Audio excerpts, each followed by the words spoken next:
ஹரிஹர வீர மல்லு. ஓப்பனிங்ல ட்ரெய்லரோட ஆரம்பத்திலேயே பார்த்தீங்கன்னா, ஒரு இந்துவாகன்னு சொல்லி ஆரம்பிக்கிறாங்க. ரீசென்ட்டா சாவான்ற படத்த பத்தி பெரிய விமர்சனம் பார்த்தோம். இப்ப அதே பாணியில கொஞ்சம் அதிகமாவே இருக்கு. பவன் கல்யாண் ஒட்டுமொத்தமா இந்தியா முழுக்க பாஜக கொண்டு போய் நினைக்கிறாரா? இல்ல அந்த படம் எதற்காக வருது? அதாவது பவன் கல்யாணுக்கு பாஜகவை பற்றி தெரியலை, அல்லது அவருக்கு அந்த கட்சி குறித்த புரிதல் வந்து ரொம்ப குறைவாக இருக்குது.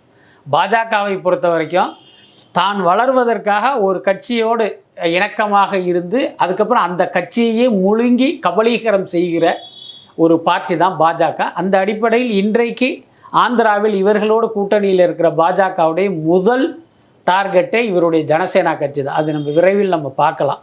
ஸோ பாஜக வந்து பழி கொடுக்க போகிறதே இவரை தான்.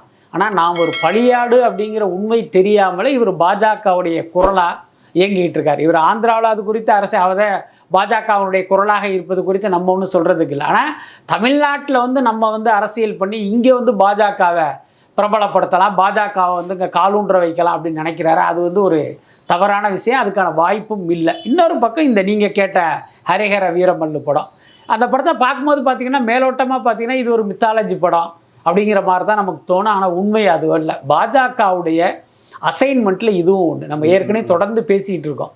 பாஜக வந்து இந்த திரைப்படத்துறை வந்து அவங்க கையில் வச்சுருக்காங்க. 2 வகையான படங்கள். ஒன்று இஸ்லாமிய எதிர்ப்பு, இன்னொரு பக்கம் பார்த்திங்கன்னா இந்து மக்களை வந்து ஒன்று திரட்டுவதற்காக இந்த மித்தாலஜி படங்கள். ஏற்கனவே நடந்த அந்த புராண இதிகாசங்களையே அப்படி கதையாக்கி நம்ம இந்து மதம் எவ்வளவு பெருமைக்குரியது அப்படின்ட்டு இந்த பக்கம் ஈர்ப்பதற்கான படங்கள்.